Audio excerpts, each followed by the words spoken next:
In view of Pakistan's gradually deteriorating conditions, most parents employ all their efforts, endeavors, and accumulated savings, investing their entire emotional and financial capital to pave the way for their children's bright future and send them abroad, even while knowing that their own old age will pass by, sacrificing their comforts and enduring loneliness, emotional hardship, and, in many respects, financial backwardness. They continue striving for their children's better future. However, when such parents themselves reach the final phase of life after retirement, they face circumstances that are in themselves no less than a sacrifice, namely loneliness and difficulties in management and day to day affairs. At the same time, due to losing the savings, capital, and accumulated wealth that could have been preserved in their own lives as a result of sending their children abroad, they are compelled to restrict their necessities as well. There is also an emotional aspect to this. Parents sacrifice their comforts, the security of their future in old age, and their health and well being so that their children may go on to live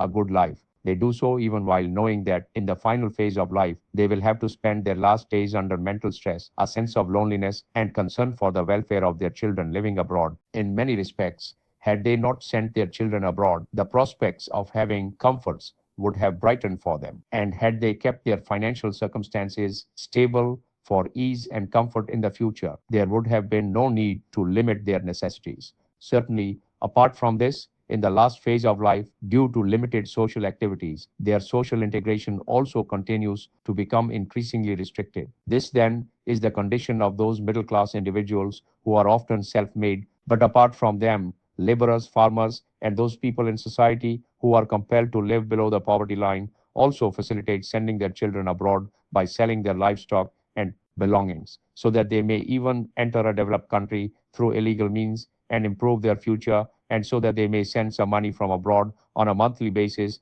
to support their parents in old age. However, such dreams often do not come true. There are two reasons for this. First, when the children of such parents go abroad illegally, many of them are lost at sea. Those who survive and reach a European country are themselves forced to face extreme hardship and deprivation in foreign lands. Even those who succeed in obtaining better conditions have to struggle so much that they become cut off from the remaining family residing in their homeland, and in their hearts there remains no feeling for their aged parents, parents who had sacrificed even their accumulated savings for them in the past, and had even sold their possessions to become a support in their old age. When national conditions, economic problems, national security issues, and other factors are considered, in such circumstances, the departure of laborers as well as highly educated and skilled individuals from the country, instead of serving the nation, what is termed brain drain, also deprives the country of benefiting from its young workforce and experts, and this is harmful to the country.